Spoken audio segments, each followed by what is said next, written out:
PowerNomics Chapter 8. A new expanded role for churches. Man was admonished not to covet his neighbor's wife. Nothing was said about coveting a neighbor's wealth. Throughout recorded history, God's word and teachings have been used and even distorted to teach that it is wrong to want and have wealth and power. The most often cited scripture was Matthew 19:24 that said, "It is easier for a camel to go through the eye of a needle than for a rich man to enter the kingdom of God." This scripture is not anti-wealth. The scripture challenges those who do acquire wealth and power to use it to help those who do not have it.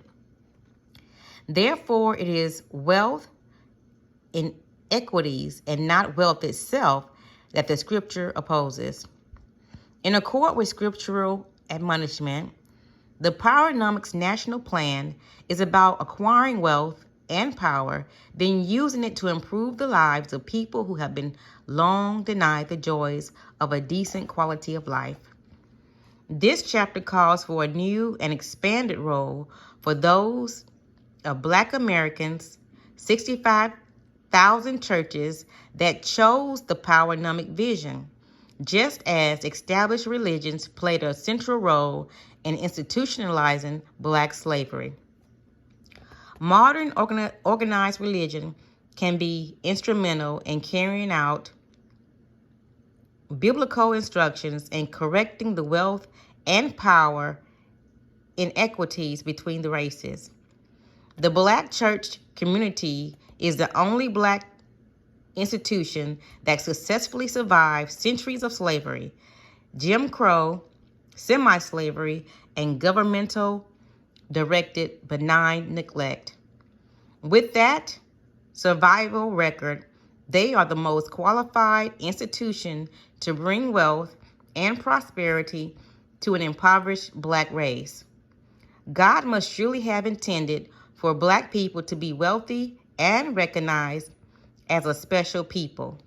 Otherwise, why would he have honored them by making them the first humans? Established the Garden of Eden in Africa and made Africa the most resource-rich land mass on earth. Why else would the color Black be the dominant and base of all other colors? Though Black people were put upon and enslaved by all nations, religions, and ethnic groups, clearly this was not God's original intent. The Holy Scriptures admonish us to aid the impoverished and despised people of the earth. What group of people are more impoverished and despised around the world than Black people? Surely Black people are some of the most religious people on earth. It is on the basis of the special spirituality that we now challenge Black churches to expand their traditional role and to use the fullness of their status and visibility to come to the aid of Black America. In this chapter, when we use the word church, it means all Black religious denominations and organizations, and the term minister refers to the leader of these organizations. Black churches are our oldest economic institution. The Black church is the only institution over which Blacks have had some reasonable amount of control. They are the oldest and largest Black-owned economic enterprises, holding the highest concentration of Black wealth and social power. These realities alone qualify and position Black churches to play a pivotal role in Black America's building alternative economic structures within its own communities. For centuries, both Black ministers and their churches performed as important societal functions. They were also visible manifestations of Black consciousness, values, and spirituality.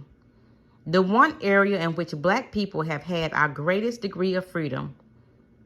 Despite legalized slavery and Jim Crow, semi-slavery, Black churches instilled Black family values and a community code of conduct. guided out emotionalism and spiritual upliftment, cultivated and contained our culture, and refined and passed on our musical and artistic talents. Within the community itself, our churches have been very productive. They have trained our civic and political leaders, fought for justice, freedom, as well as developed our first mutual aid society, insurance companies, newspapers, and numerous other businesses. With a present annual revenue flow of approximately $50 billion, Black churches remain Black America's largest and oldest mechanism for aggregating wealth and creating businesses. But a 1983 survey of more than the 1,800 Black clergymen found that only about half supported use of the church to achieve Black political and social change. A growing danger. We are now in a critical post-integrated period. Black churches, like Black people, are at risk. The flight of the Black middle class from inner city to the suburbs weakens Black churches and left them with smaller congregations, a weaker financial base, and a lesser Black orientation. This weakening of the role of Black churches is occurring at the same time that Blacks are losing faith in social integration. Black churches are the last standing true Black institutions. Just as Black Americans lost their communities, schools, roles, models, baseball teams, and music to social integration, there is great fear that Black churches have also been lost. For centuries, Black people looked to their ministers for knowledge, guidance, and insight in spiritual as well as worldly matters. With integrated congregations and ministerial alliances, Black ministers can no longer openly use Black churches to address the needs and concerns of Black people. The original role of Black churches were one of the first tools slave master used to socially engineer Black people.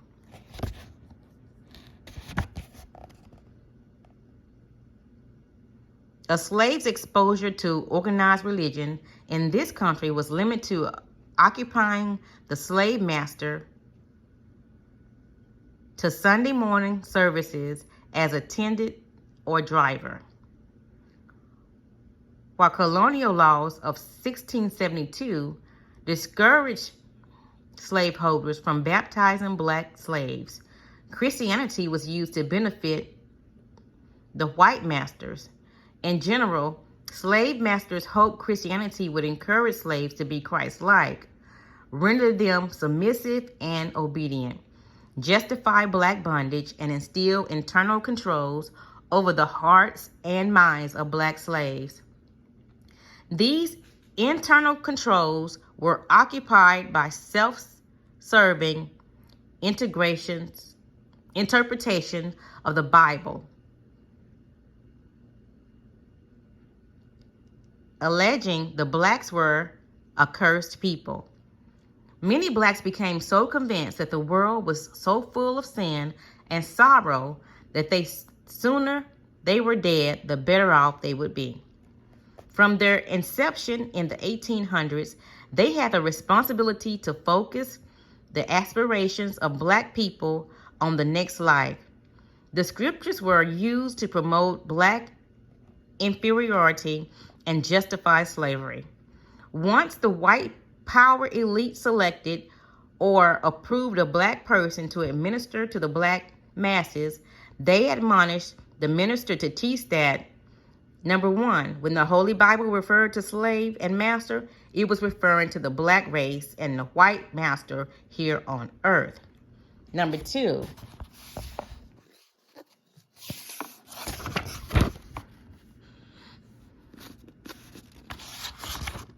Blacks were supposed to be hardworking, trustworthy, obedient, and humble. Number three, they were to accept their lot in life, postpone worldly pleasures, and look forward to their pie in the sky after death. Essentially, black churches and black ministers were approved to induce blacks into colluding in their own exploitation and subordination. On the positive side, the use of biblical scriptures to control and render black people passive, pliable, and accepting has never worked with all blacks. Instead of using the Bible to teach blacks to be all forgiving, long-suffering, with a turn the other cheek attitude, some independent black ministers use the scriptures to embolden blacks to oppose and escape slavery. The foreign compliance with social policies and instead preached coded sermons that gave hope to black slaves.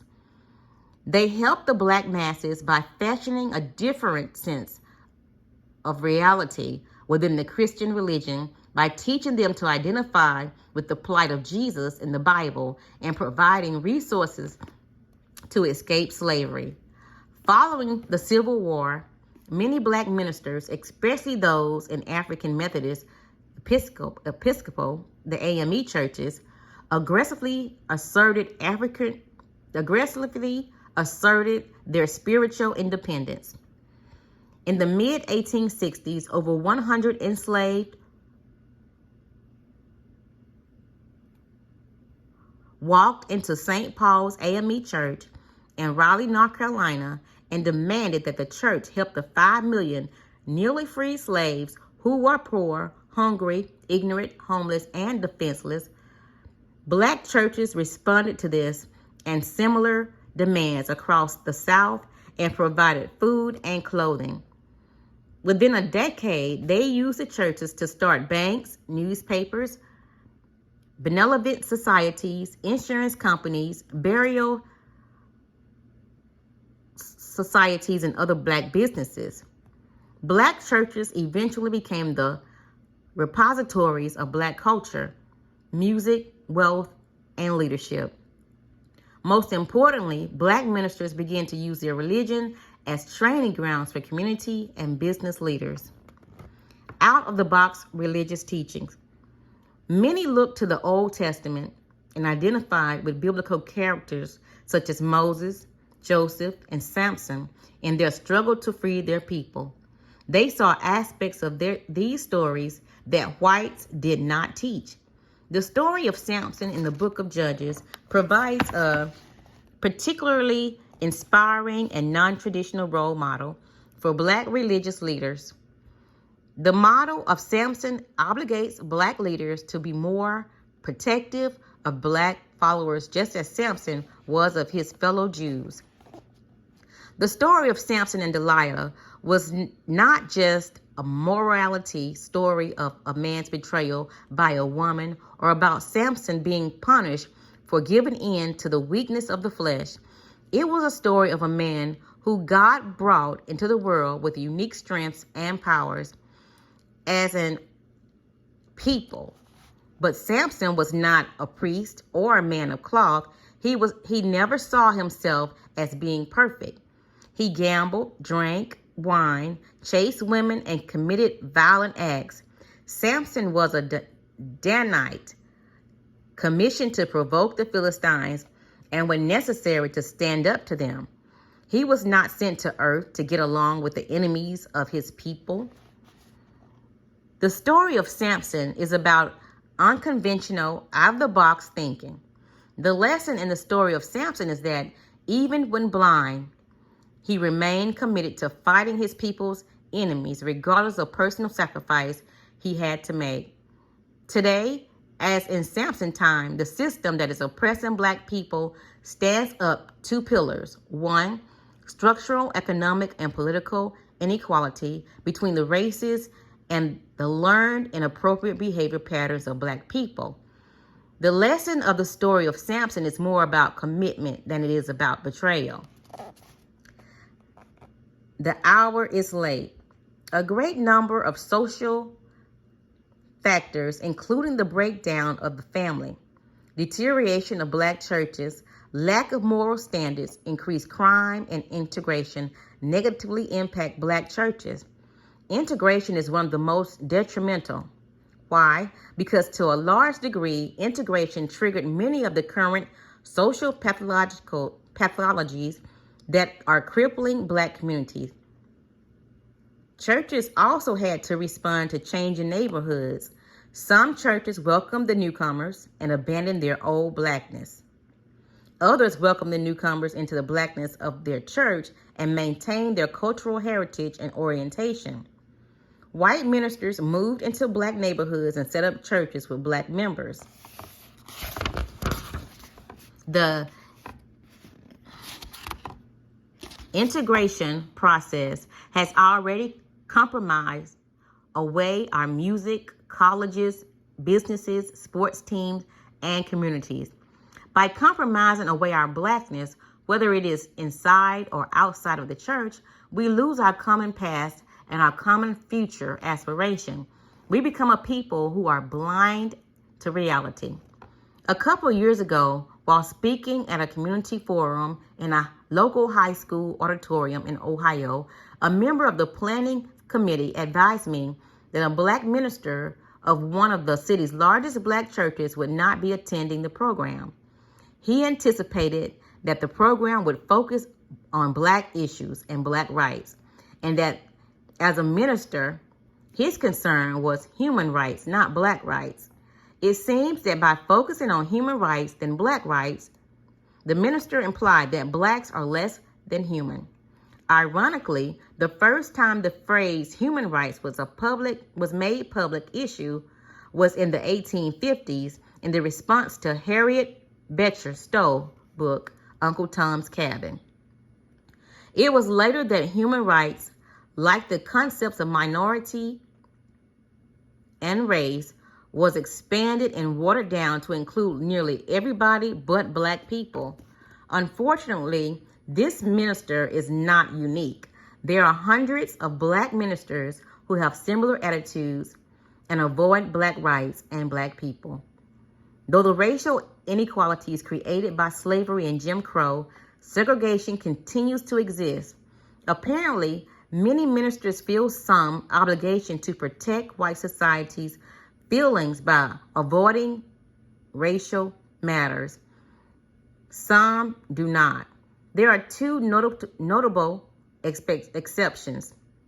On the West Coast, Dr. Frederick Casey Price, pastor of Crenshaw Christian Center in Los Angeles, delivered a phenomenal year-long series of lectures on race, religion, and racism, which he later published as a book by the same name. Dr. Price approached the problem of race in the church with scholarship, the integrity, and an effort to educate. He chastised various religions on their institutionalized racism. On the East Coast, in Washington, D.C., Dr. Earl Trent, the pastor of Florida Avenue Baptist Church, is equally committed. Dr. Trent teaches about the role of blacks in the Bible, but he also focuses on economic development within the church. He works to save his people and his community. The church is buying property and building black-owned businesses, but many ministers are afraid to be black. They are often dependent upon non-blacks for supplemental incomes, political appointments, and government grants. To protect their relationship with the majority society, they avoid anything that is identifiable black and willing to sell out their people, whether for extra income or special recognition from whites or simply out of ignorance. Whatever the reason, the harm to blacks cannot be erased. A case in point, in a business alliance formed by 5 of the nation's largest black churches in the late 1990s called the Revolution Corporation of America. According to reports, a white businessman from Memphis helped the churches create the alliance. Predominantly white-owned businesses would sell their products to black Americans at a discount through these churches. Both the white-owned businesses as well as businessmen who helped establish the alliance stood to make substantial profits. Black ministers earn about 12% commission for steering customer dollars out of the black communities and into the coffer of white and non-black businesses. This economic model is not in the self-interest of blacks. It is directed dollars away from black businesses and white and Korean-owned businesses. The alliance followed the historical pattern of using black consumer dollars to make whites and others wealthy, dropping a few crumbs to blacks along the way. Alliances of this allow whites and Korean businessmen to take over black funeral home industries just as they engineered the recent takeover of black hair industry and black music industry. It is inappropriate for black churches and black ministers to allow themselves to be used as hunt dogs by those who want to exploit black consumers. Expanding the role of black churches. As this nation enters the 21st century, black America needs unconventional, out-of-the-box thinking from its ministers and its respective churches on ways that can expand the traditional role, the black church, to include the emphasis on black empowerment. The annual revenue flow in black churches is twice as large as the total revenue flow of all black-owned businesses. PowerNomics calls on black ministers to use their prospective churches to do what they did over a century ago, commit themselves to improve the quality of life for black people by reducing the racial, wealth, and power inequality. Those who choose this commitment should join together in a demonstration of ethno-aggregation. Step forward and, like Samson, place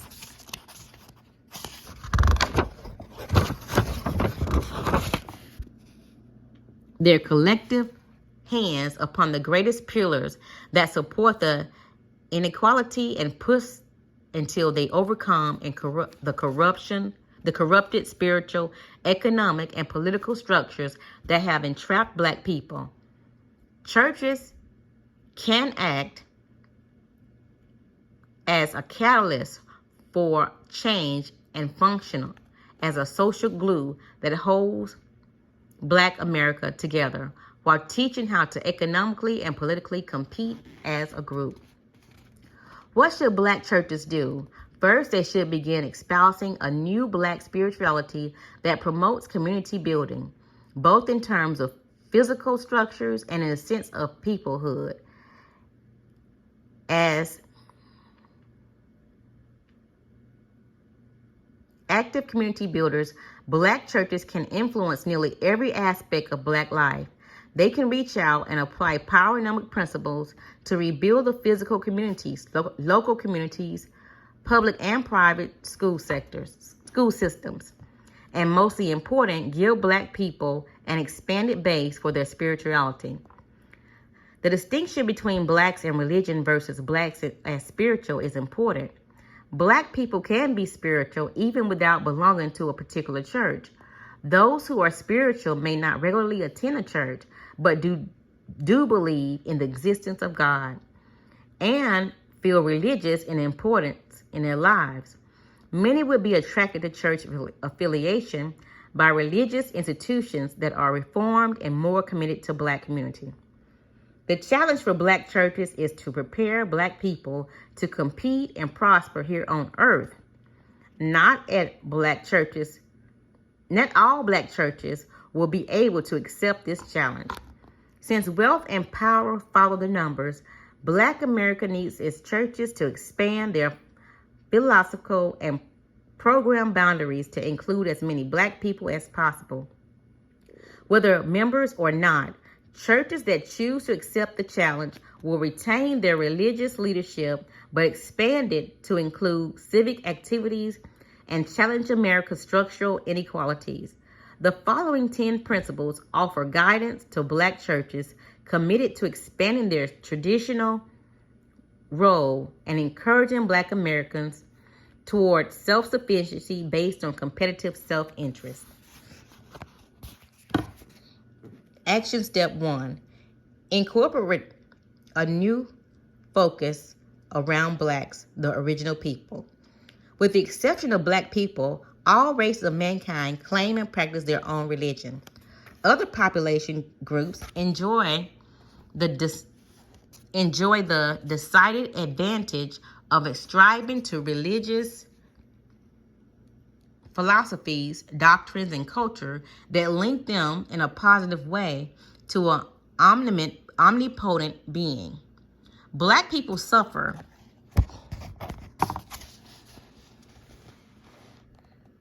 the double disadvantage of having been given various religions such as Islam, Christianity, Judaism, Hinduism, then subsequently relegated to and perceived as guest worshippers in the religion.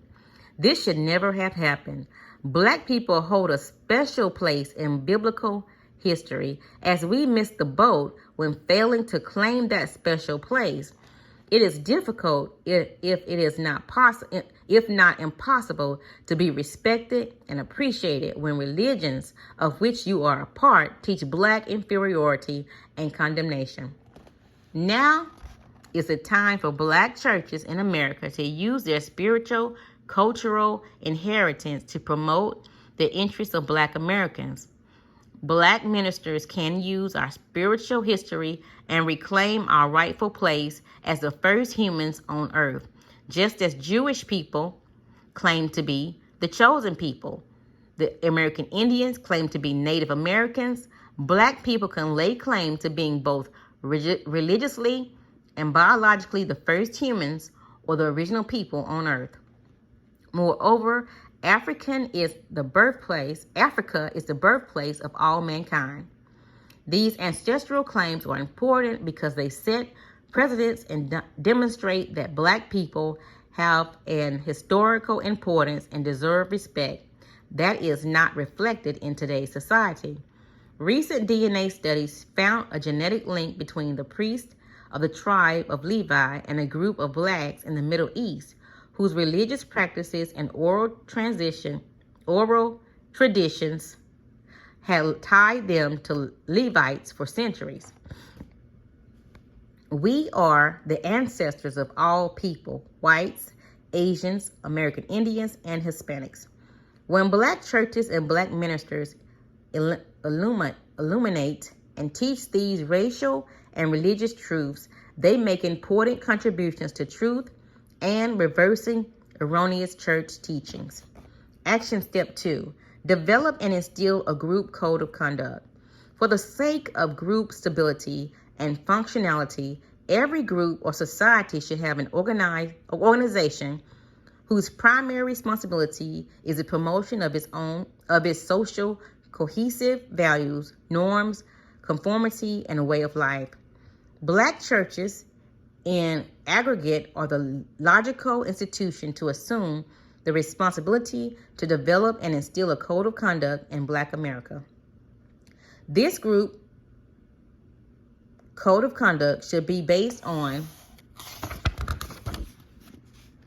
2 assumptions which can be taught by black churches.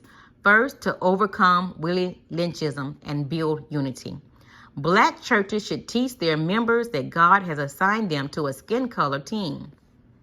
And when the team loses, everyone on the team will lose regardless of their education, income, or social status.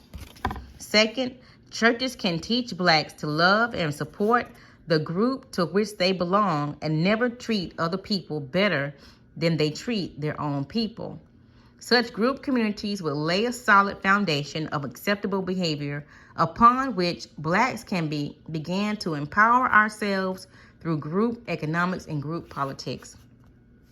White America and other ethnic groups have a code of conduct that defines the role and the place of black people.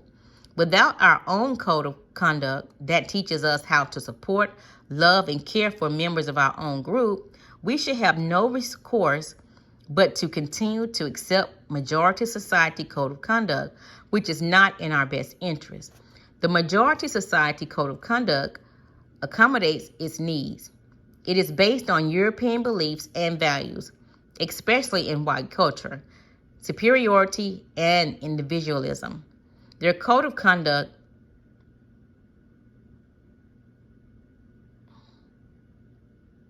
disadvantages us. Their religious institutions develop, promulgate, and enforce codes of behavior. As we build communities, our churches are the most appropriate institutions to develop a code of conduct specific to our race and our communities. The code of conduct should require us to fully respect and support one another for common goals of the race. With a code of conduct, we have a way to judge when we are working against our own best interests. There is especially true, and this is especially true in regards to appropriate behavior patterns. The Black churches are the ideal institutions to develop and promulgate standards of behavior. They are in contact with a great number of Black Americans, and for the first time, we could have an orchestrated effort to recondition our behavior and teach us how we should interact with other members of our primary group and communities. The code should include a mechanism that rewards those who help and punish those who mislead the race. If we do not offer rewards and recognition, our leaders will seek it from other groups. The code of conduct should incorporate the group's needs to hold individuals, organizations, and others accountable for their efforts, their behavior on the group. Before the birth of Jesus Christ, mankind had the Ten Commandments. Since that time, every society has established governments and enacted laws primarily to protect the dominant group and to make their community safe. Most of those laws are not designed for the benefit of a Black minority. Black churches may be able to devise a code of conduct, but are there examples of other cultures that have orchestrated a change in group behavior? Let's look at a society that has many of the values that we would like to have in our communities once they are built. The Japanese and other Asian communities are group-oriented cultures that offer instructive models for ways to structure a code of conduct that binds a group together while promoting group competitiveness and tranquil community. Their group-based values are rooted in Confucianism, which is more of a code of conduct than a religion. Confucianism is a system of ethics and education that stresses love of family and ancestral worship. As a part of the Asian Code of Conduct, Confucianism is taught in their schools and churches in most Asian communities. Black Americans could benefit from the aspect of Asian culture that support group interests and places a high value on group competitiveness. Japan is particularly instructive because it made a purposeful cultural tradition. Prior to World War II, Japan was a state-oriented society and not a group or family-oriented society. Their emotional and physical loyalties were totally devoted to the national government. Even more than white Americans, they were very individualistic with blind patriotism and militaristic mindset. With their defeat in World War II, the Japanese discarded many of those characteristics and replaced them with philosophies of Confucianism. Their new orientation sought to make Japan society a cohesive group of families, friends, and communities. They conceived a new ideologies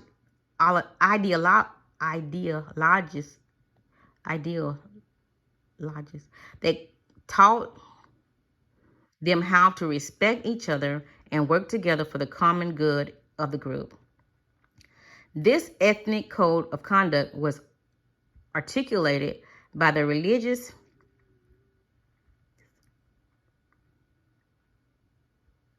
community and incorporated into the public policy of all Japan's institutions.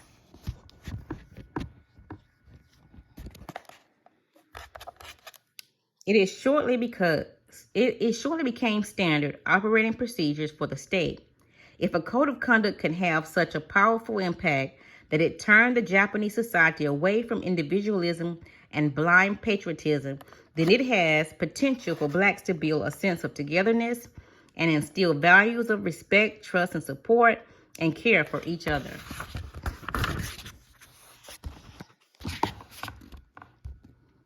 Action step 3, build a black alliance across religious denominations. It is self-defeating shades of Willie Lynchism for blacks to build self-contained economic and political bases that do not transcend church property lines and dominational lines. Black ministers should remember that black people were not enslaved and segregated because of their religious domination or because of the churches they attended. They were subordinated and exploited because of their group skin color. Therefore, any efforts to aid black people should place skin color before religious domination. Black religious organizations that subscribe to the PowerNomics goals of self-sufficient and competitive black community should form together into a national network or alliance. Black people have lost their historical religious identity and are scattered across nearly every religious domination or sect. Black people's original religion was ancestor worship, just as in the Asian and Egyptian societies. All of their religious dominations were given to black people by white masters and overseers. The goal of the alliance should be group unity in dealing with racial problems, even while there are differences in religious dogma. The body could also serve to more fully develop a national empowerment plan for religion. One of the first elements it should look at is a sensitive but crucial issue of deficits in Black America, the lack of national mechanism to make contacts and raise funds to support critical issues and events for Black people. Here is a wish list of causes that religious alliances could support with fundraising. Fundraiser 1 should be a legal fund. This fund would develop and file legal action in various court systems to achieve PowerNomics goals through complaints, challenges, or lawsuits that address the lost legal and economic rights of Black Americans and other critical issues. Heading the list would be legal efforts to reclaim the 14th Amendment, reverse the Dred Scott decision, and initiate reparations lawsuits to recover some financial remuneration from thousands of government and private entities that have deprived Blacks of our rights, wealth, and lives. Fundraiser number 2 should be a land tax certificate program and land bank. The primary purpose of land program would be to halt the loss of Black-owned land through public auction or failure or inability to pay public property tax, create a Black land bank through which Blacks can either save, buy, or sell their land and keep land within the Black race.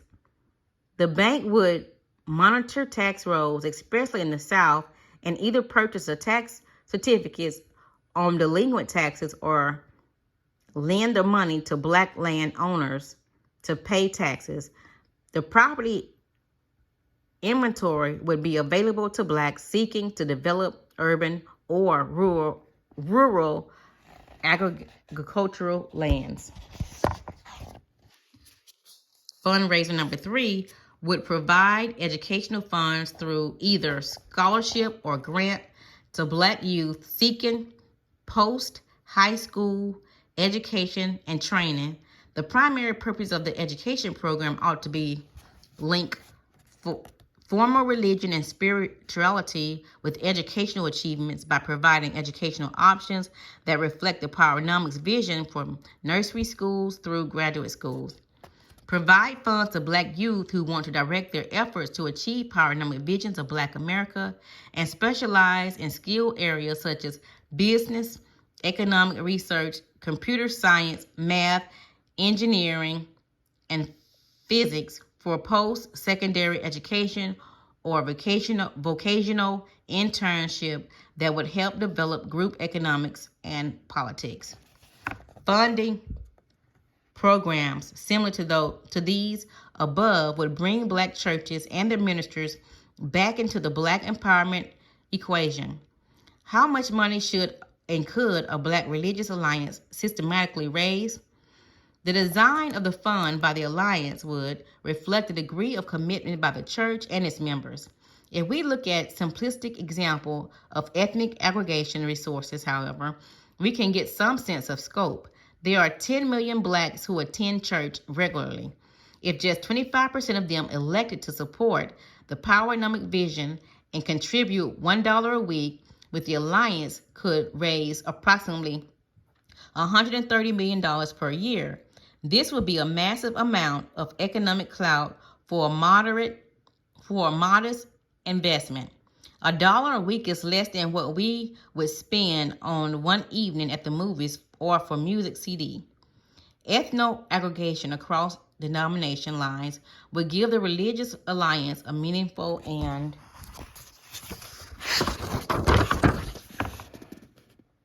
powerful role, cover the cost of the important programs, and signal to the world that Black America is taking care of its own. A national Black religious alliance could also serve as a major distribution network for Black products and services. As distribution outlets, Black America's 65,000 churches could draw income and compete with most of our language and ethnic gender networks. Action step number 4, teach Black economic prosperity. Since Black ministers have long held a monopoly on Black America spirituality, they should use it to economically enhance the quality of life for impoverished Black America. Black churches have a long history of abetting the conditioning of Blacks to believe that there is something virtuous and noble about being poor, downtrodden, or impoverished underdog. Biblical scriptures condemn the love of money. It does not condemn money.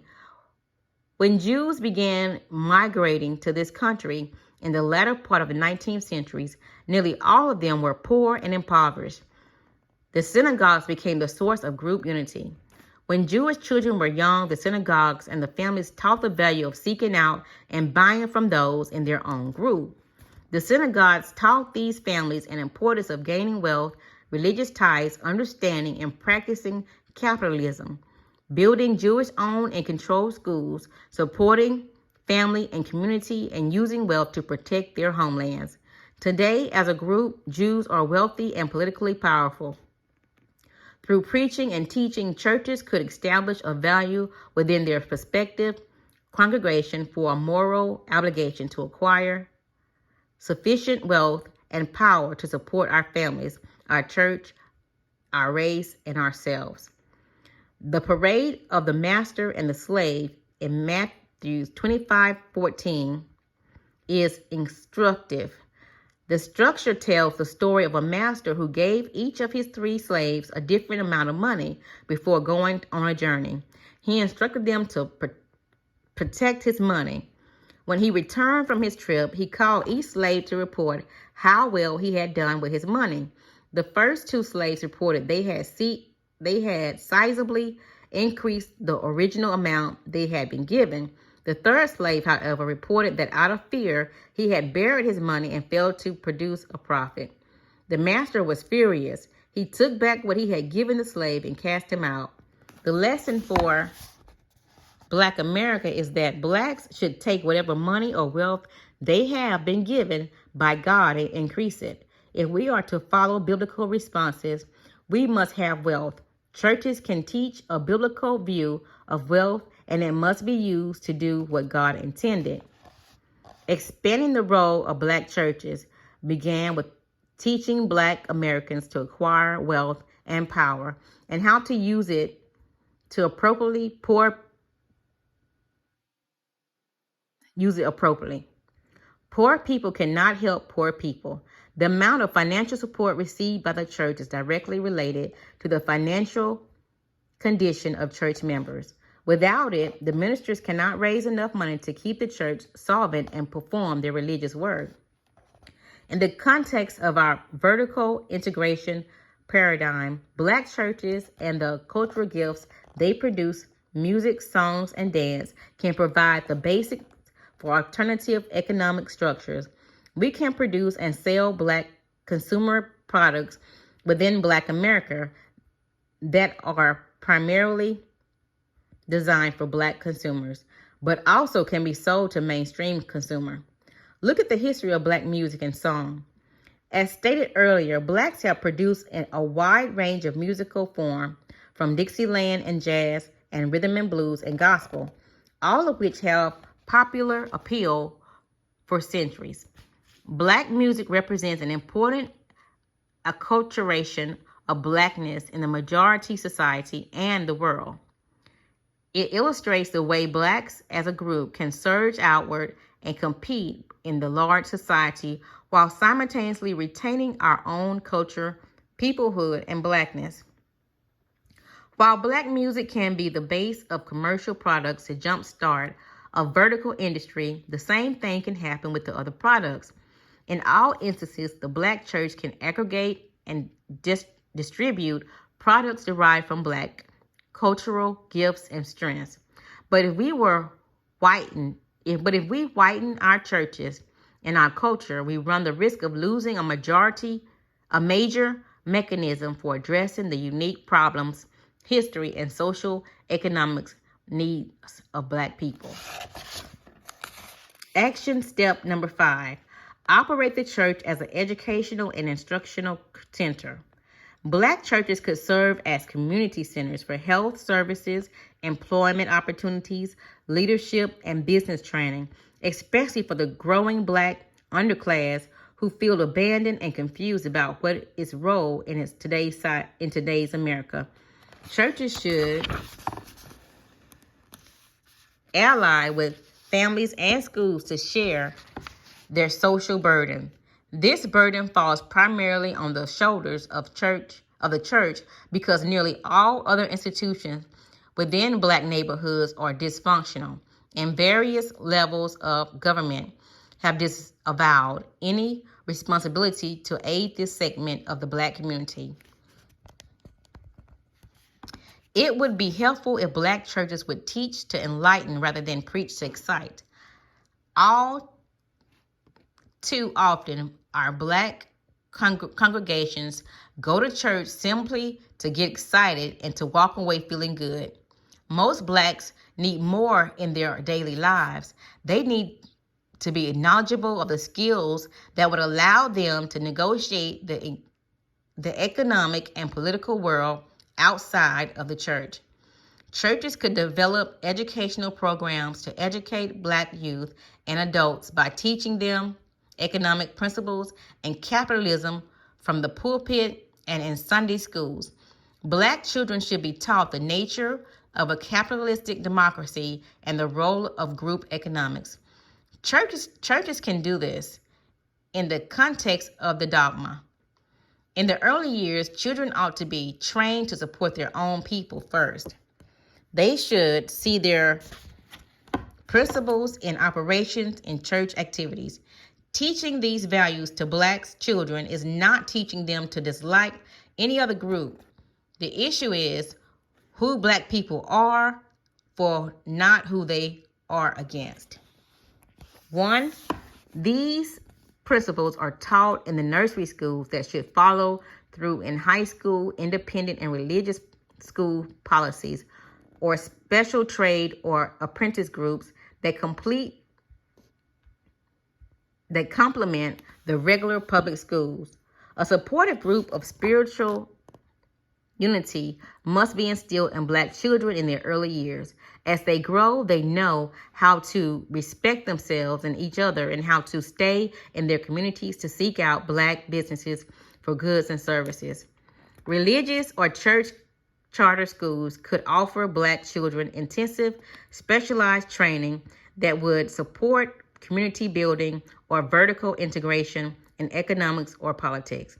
They could offer courses of study such as environmental sciences, business and industrial management, community-based wealth building and productivity, personal investing and saving, marine sciences, computer sciences, and bionics. At another level, churches could also focus on educating and instructing adults in the schools they need for building and supporting new PowerNomics communities. Churches could help parents and other adults learn how to be self-sufficient and competitive by building Black communities, practicing ethno-aggregation and vertical integration, and commercializing Black culture through business development and inculcating a code of conduct. Many Black churches in our cities, as Washington, D.C., New York, Detroit, and Los Angeles, all were developing church-owned business projects.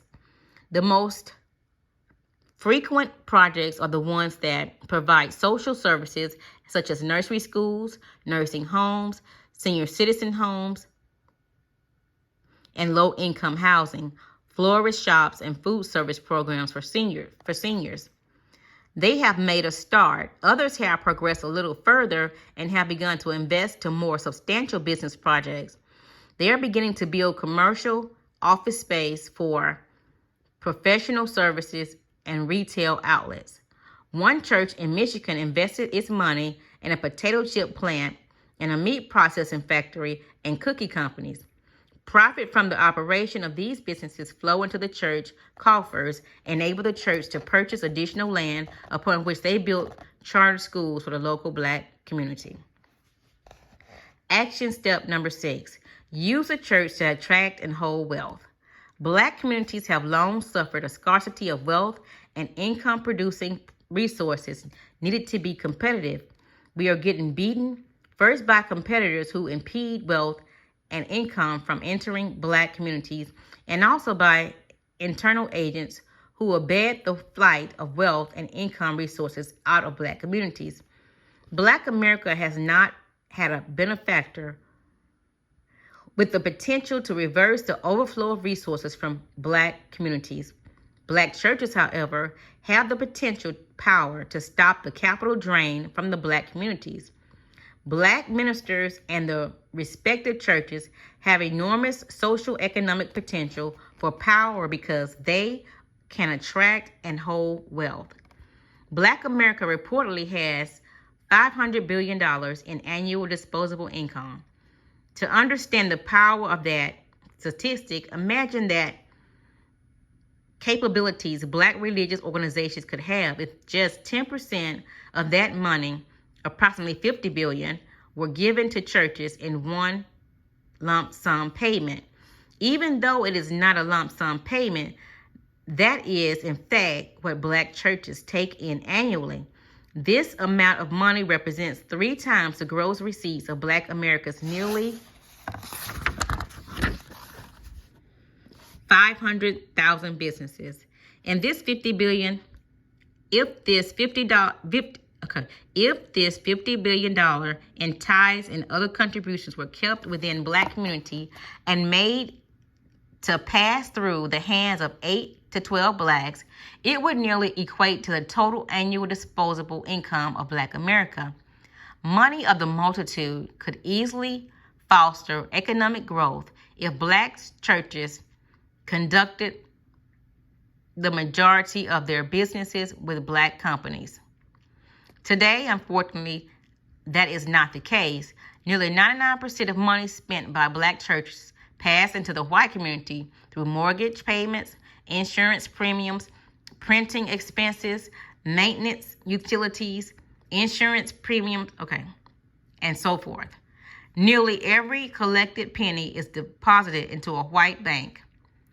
Once a church pays off a mortgage, a new building fund is usually initiated to construct or purchase another building as the church tracks white flight into the suburbs. Black ministers and their churches could attract and hold wealth by establishing faith-based businesses such as mortgage and insurance companies, church-owned lending institutions, paper supply and printing companies, funeral homes, travel agencies, and choir road manufacturing. They can increase the wealth ownership of Black people by exposing their congregation to wealth building. Black people by exposing to wealth building opportunities in Black communities in general by offering entrepreneurial and business development training, financial planning, and business networking. The role that Black churches should play in PowerNomics National Plan should be just the opposite of the Revelation Corporation example we looked at earlier. The Revelation program aggregated Black dollars to enrich others and aid Koreans and whites and take over the Black funeral home business, paying commissions to Black ministers for referrals. On the other hand, when Black churches use their collective resources to attract dollars into Black-owned businesses and Black communities, they become ethno-aggregation agents. They could help keep dollars in Black community with promotional campaigns to both educate and reward Blacks for making our dollar bounce 8 to 12 times in Black hands before leaving the Black community.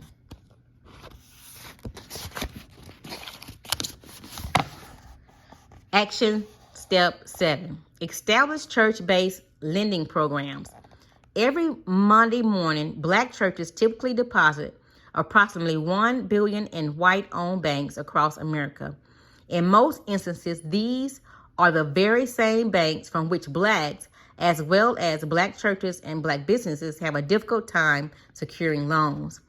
These deposits represent 3 times the amount of money produced and deposited by Black businesses in Black or white banks. Churches could establish banks, savings and loans, credit unions, and loan fund designed to provide businesses and personal loans to Black businesses. This would provide a capital pool for our aspiring businesses people, while the church-owned lending entities from the interest and fees on the loan. Blacks are needed also as key players in industrialization of Black communities. They should practice in and help administer the Black Business Investment Corporation, the BBICs, proposed in Chapter 6. The proposed BBICs could be direct links between the developing industries and related supportive businesses and the Black communities. The Black churches could benefit by being involved in the leadership and also could profit from the interest paid on loans for a large number of Black businesses within the vertically integrated industries.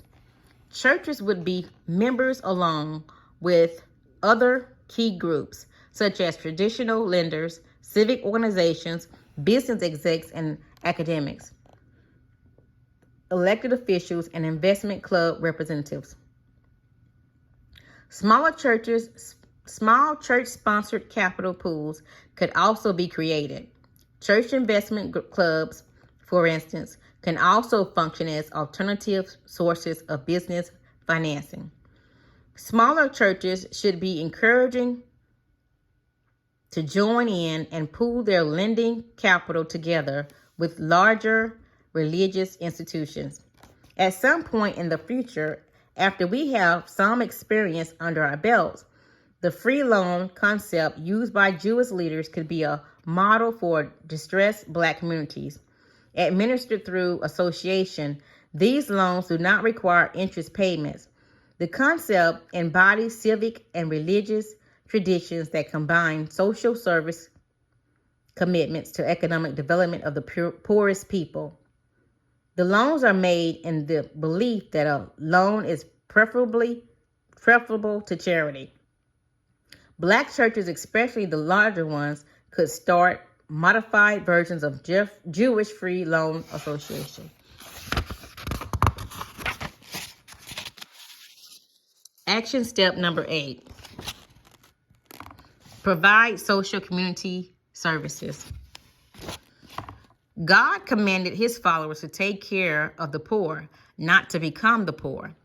In America, blacks are so disproportionately poor that being black is also almost synonymous with being poor. Even as the entire black community began to lift up, those who economically and socially depressed will need increased social services from black churches. If a black minister builds the biggest church in the world with the largest congregation, it contributes nothing if the church does not render social and community services to black people. It is important that black churches expand their ministries into their communities and engage in projects that lighten some of the suffering of all black Americans. Like Jews, Chinese, Arabs, and other ethnic groups in America, we should begin to take care of our own as we begin to build a strong sense of community, either within our own programs or in cooperation with community organization. Black churches are encouraged to refashion established public policy and programs.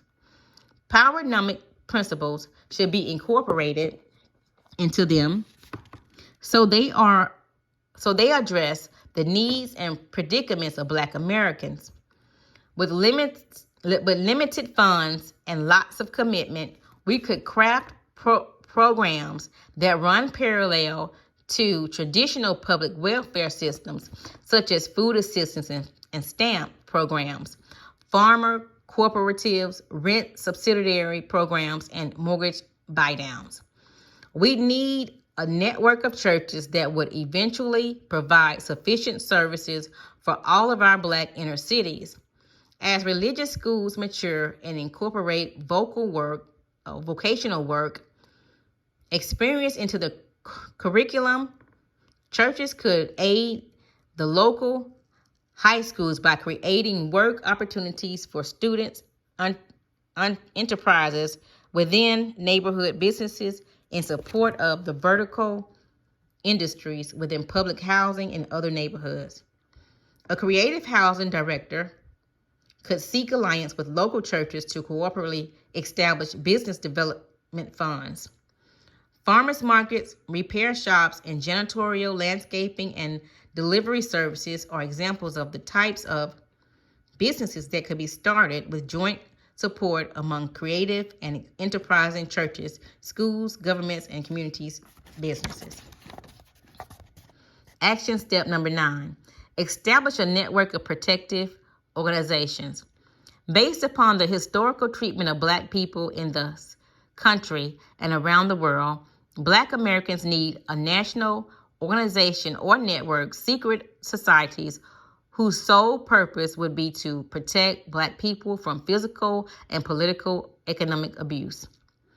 The need for such organizations are included under religious because the majority society, whether the Ku Klux Klan, the Knights of Camellia, Black Horse Brigade, or simply the ultra right-wing moral majority, all had direct church links.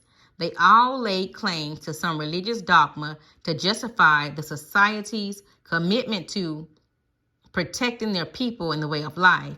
On the government side, the majority society uses agencies such as the FBI to maintain the status quo for the power elite.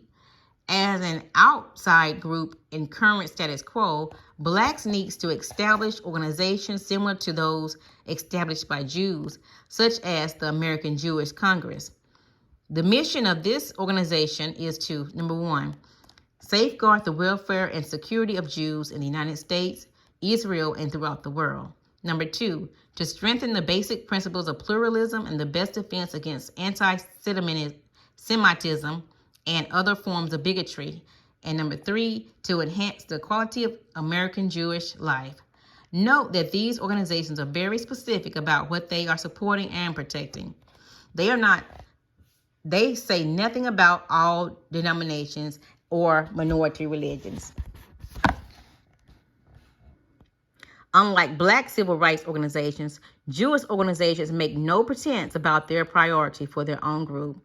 After more than 4 centuries of slavery and Jim Crow semi-slavery, Black Americans have both the justification and motivation for self-security organizations, even more so than Jews.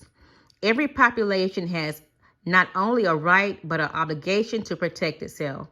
Therefore, Black America should have a national organization or network of organizations to, number one, function as a research and policy organization that analyzes and interprets political and economic issues for Black America, overtly provide information and advocate for key Black communities through the United States, the Caribbean island,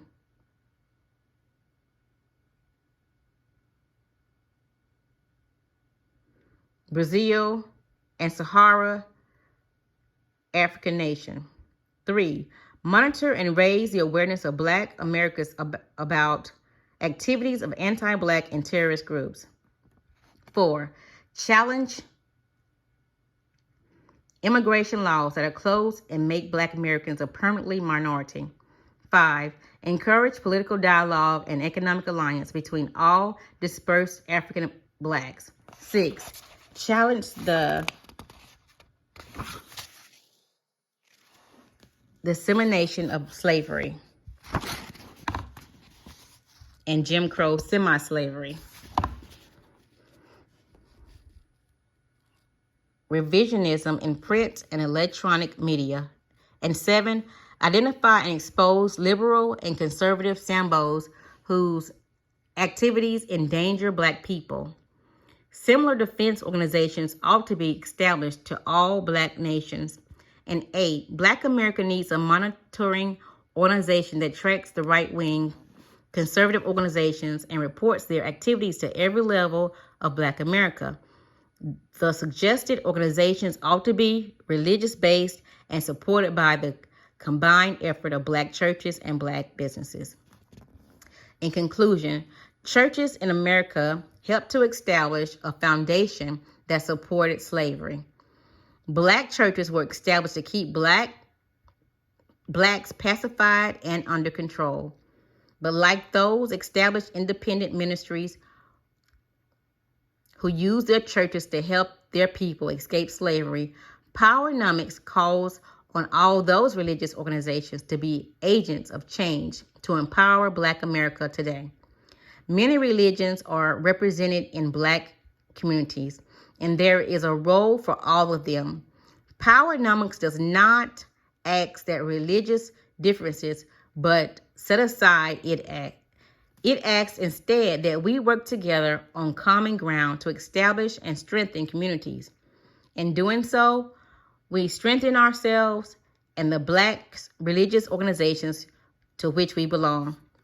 The many roles for churches presented here are suggestions based upon our need, history, analysis, and issues. Church leaders have to work together to fine-tune these suggestions and shape them so they are practical. Some of our functions in which churches should take the lead. Other functions are which the church should work cooperatively with other institutions. Not all churches will venture from their comfortable niches to work toward this vision, but there will be many rewards to those who do. That is PowerNomics chapter 8 and the final chapter.